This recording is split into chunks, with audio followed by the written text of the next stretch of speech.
A few weeks ago, SeaWorld Orlando finally teased their long-rumored 2023 roller coaster.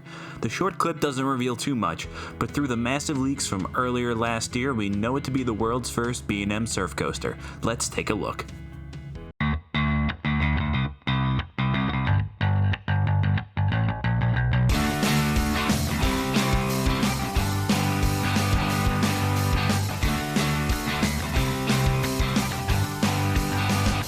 So first things first, I just want to give a huge shout out to BGW Fans and all the awesome work they do putting together these leaks, blueprints, the renderings, everything. Check out their website for a much longer and in-depth view into the new ride for SeaWorld and all things Busch Gardens as well.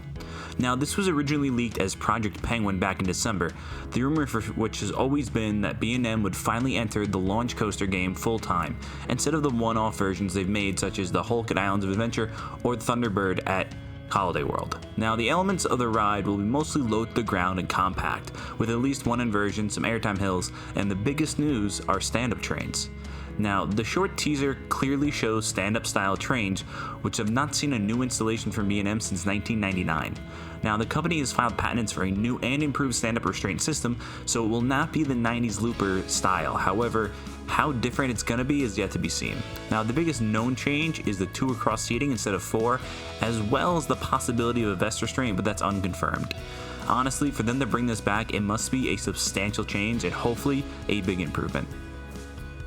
This new coaster is going to be located near the park entrance, and with the ride being so low to the ground for most of it and interacting with footpaths and traffic, it should pose an interesting and eye-catching look, with those stand-up trains being higher off the track than the normal sit-down, and it could impose some unique forces on an otherwise mild-seeming layout. Then again, B&M has been much improving their game in terms of smaller elements and their intensity. Just look at rides like Cliff Diver with the sharper airtime hill.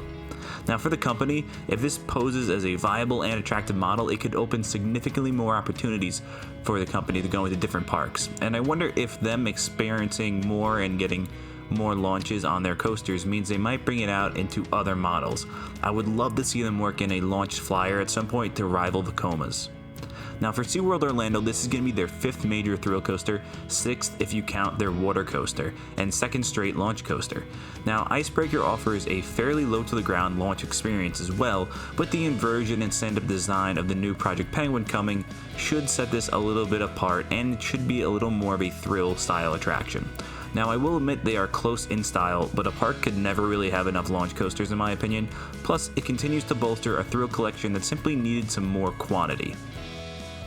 Personally, there are worse choices to add to the park, and rarely does B&M miss on a coaster, but there were some more diverse options out there that could have been a little better for the lineup.